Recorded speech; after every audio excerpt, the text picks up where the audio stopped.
everybody, and welcome to Zelda Month. It's the month where I do Zelda.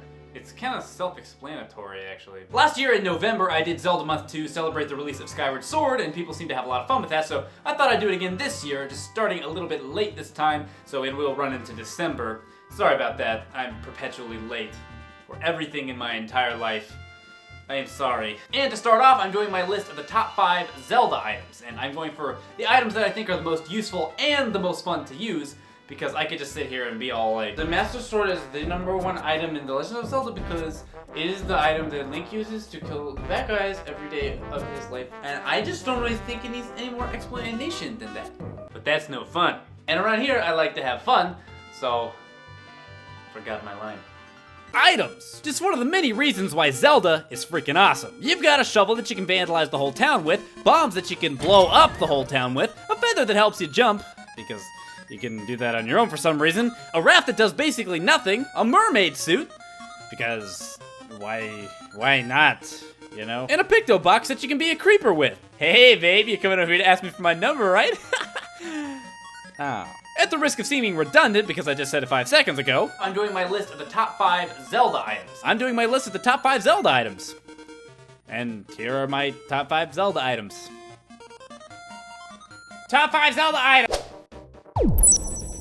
I felt like I just couldn't have a top list for Zelda items and not include the hookshot. Everybody knows the hookshot. This guy knows the hookshot. Your grandma knows the hookshot. And most importantly, your heart knows the hookshot.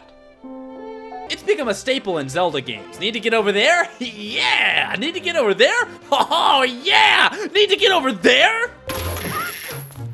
That was pretty cool. It can be used for puzzles, it can be used for collecting items, and it can even be used for combat. What's better than one hookshot? 2 hookshots like you get in Twilight Princess. It's called the double claw shot. Yeah, that's what it's called. You're like zippity-doo, zippity-day, zippity all day, and then you fall. Oops, too bad, bye. But it doesn't matter because you're back to life now, defying death like a true pro. See, it looks like I'm in trouble here, but all I really have to do is get up here and... Okay, all right, cut to the next clip now, please. Cut to the next clip. The bottle. The bottle shows up in quite a few different Zelda games. Sure, it may not be a weapon, but it's got something better than power. Potential. Pure, raw potential. You can put things in it, all kinds of things. Just think of all the things. Got a thing, you can put it in a jar. Bugs, put it in the jar. Grandma Stew, put it in the jar. Lazy princess who talks too much, put it in the jar. You can even put an extra life in the jar by way of a fairy. My personal favorite is from Wind Waker. Aw, just look at how sad she is. Help me! And if that's not enough for you, you can even defeat Ganondorf with an empty bottle. And both competitors are doing quite well, I must say. This is quite the spectacle to be seen. Each opponent is gracefully hitting balls like I have never seen before in my professional career. Oh, and the ugly one is now being electrocuted while the green-skirted one slices him to death with a sword. Ravishing, simply ravishing sports entertainment here. Words can't even begin to describe how awesome the hammer is. With that being said, I will now begin to describe with words how awesome the hammer is. The hammer first shows up in Zelda 2, but it's only used to break things. The first time you actually get to use it as a weapon is in A Link to the Past, where it's called the Magic Hammer. It's really fun to use, and it packs quite a punch, but I don't really see anything magical about it. They seem to have an obsession with using the word magic for the item names in this game. There's a magic boomerang, magic powder, magic cape, magic mirror, medicine of magic, and even medicine of life and magic. Show off. One of my favorite versions of the hammer comes from Wind Waker, the Skull Hammer. It's so heavy that it sends enemies flying.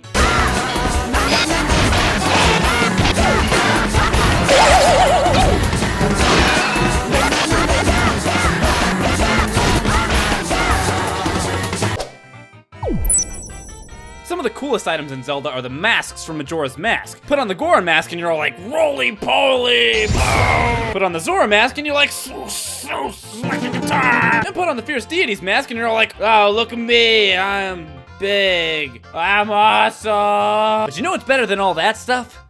Bunny ears. But more specifically, the bunny hood. Though, those are pretty cool too. In past Zelda games, you use the Pegasus boots to move faster, but come on! Special boots that make you faster? That makes no sense! But putting bunny ears on your head, genius! The bunny hood, as simple as it may appear to be, is the most useful mask in the game. Link not running fast enough for you? Slap some ears on his head and off he goes. Let's go fast! Yeah. Yeah, I can feel it. I feel the speed. I feel the power.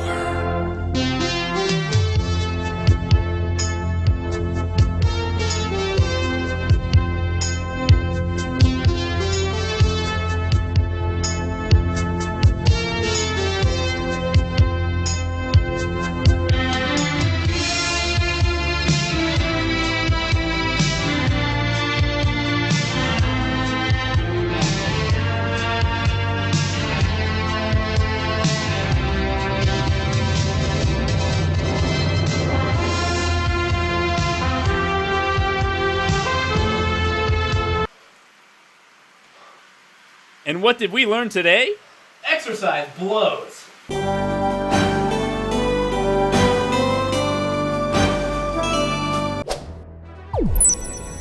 If you've watched some of my other videos, you may have guessed that I like bombs. I tend to use explosions a lot.